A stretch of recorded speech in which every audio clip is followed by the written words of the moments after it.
नमस्कार, आप देख रहे हैं 4 PM। मैं हूं आपके साथ सिमरन।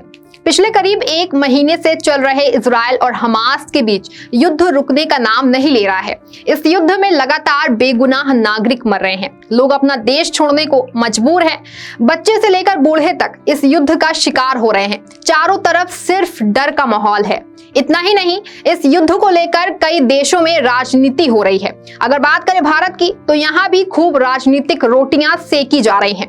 देश के प्रधानमंत्री से लेकर के पूरी भाजपा आज इजराइल से मित्रता निभा रही है। बेगुनाहों की मौत का लोग तमाशा बना रहे हैं और इसे आतंकवाद का नाम देकर असलियत छुपा रहे हैं। आए दिन आतंकवाद का नाम लेकर यहाँ लोगों को गोलियों से भूना जा रहा है। वहीं बीते दिनों हुए गाजा पट्टी के एक अल शिफा हॉस्पिटल पर हमला हुआ।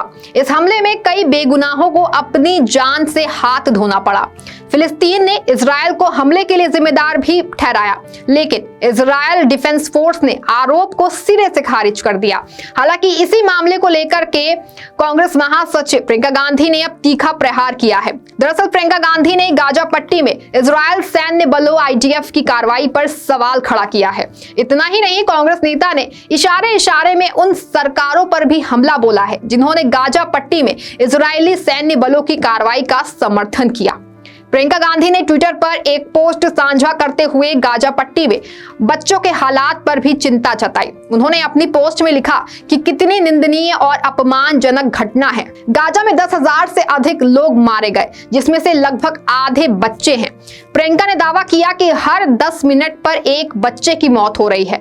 उन्होंने लिखा कि WHO के अनुसार हर 10 मिनट में एक बच्चे की मौत हो रही है। अब आलम यह है कि छोटे बच्चों को ऑक्सीजन की कमी के कारण उनके इनक्यूबेटर से निकालना पड़ा और उन्हें मरने के लिए छोड़ दिया गया। प्रियंका गांधी ने इजरायली सैन्य बलों की कार्रवाई का समर्थन करने वालों पर भी सवाल खड़ा किया।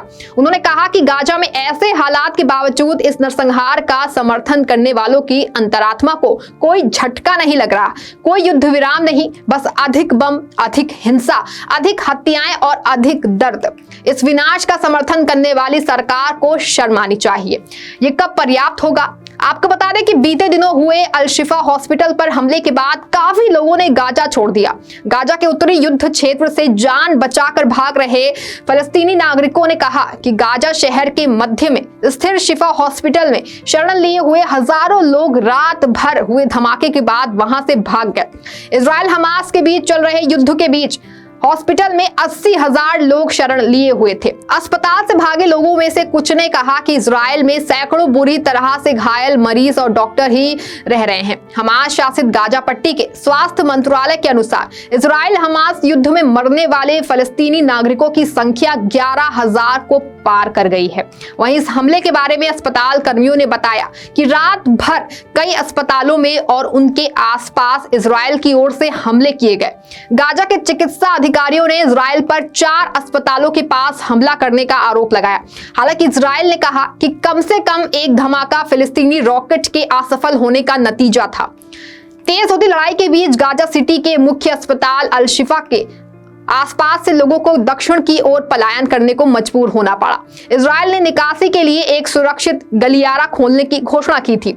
आपको जानकर हैरानी होगी कि विश्व स्वास्थ्य संगठन के प्रवक्ता मार्गरेट हैरिस ने कहा कि गाजा में 36 अस्पतालों में से अब 20 काम नहीं कर रहे हैं, जिसमें से एक बाल चिकित्सा अस्पताल भी शामिल है, जहां बच्चों को डायलिसिस और लाइफ सपोर्ट जैसी देखभाल भी मिल रही थी। उन्होंने कहा कि हालात ऐसे हैं जिनके चलते शायद उन्हें सुरक्षित रूप से नहीं निकाला जा सकता। वहीं इस हमले के बाद फिलिस्तीनी अधिकारियों ने दावा किया कि अल शिफा हॉस्पिटल में जंग के बीच ईंधन खत्म होने के बाद 2 नवजात शिशुओं की मौत हो गई। ये भी दावा किया गया कि दर्जनों अन्य नवजात बच्चों पर खतरा मंडरा रहा है। फिलिस्तीन के अधिकारियों के अनुसार ईंधन खत्म होने के बाद अल शिफा हॉस्पिटल में सेवाएं सस्पेंड हुई, जिसकी वजह से 2 शिशुओं की मौत हो गई।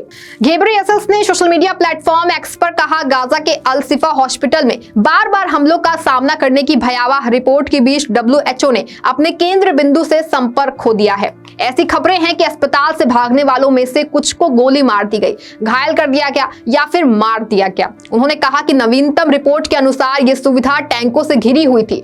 WHO प्रमुख ने एक बार फिर युद्ध विराम और नागरिकों की सुरक्षा का आह्वान किया। गौरतलब है कि 7 अक्टूबर को फिलिस्तीनी समूह हमास ने गाजा से इजराइल के खिलाफ हमला किया, जिसके बाद इजराइल ने मिसाइल हमलों के साथ जवाबी कार्रवाई की और गाजा पट्टी में पूरी तरह नाकाबंदी कर दी। बता दें कि जहां 20 लाख से अधिक लोग रहते हैं, इजराइल ने 27 अक्टूबर को हमास को खत्म करने और बंधकों को छुड़ाने की घोषित लक्ष्य के साथ गाजा में बड़े पैमाने पर जमीनी घुसपैठ शुरू की थी। लेकिन अब आलम यह है कि बेगुनाहों को भी मौत के घाट उतारा जा रहा है।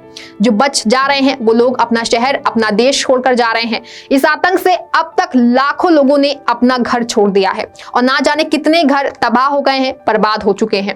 फिलिस्तीनी एन्क्लेव की सरकार द्वारा जारी बयान के अनुसार इजराइल के हमलों से गाजा पट्टी स्थित आवास इकाइयों में आधे से अधिक को नुकसान पहुंचा है और उनमें से 40,000 से अधिक को पूरी तरह से नष्ट कर दिया गया है।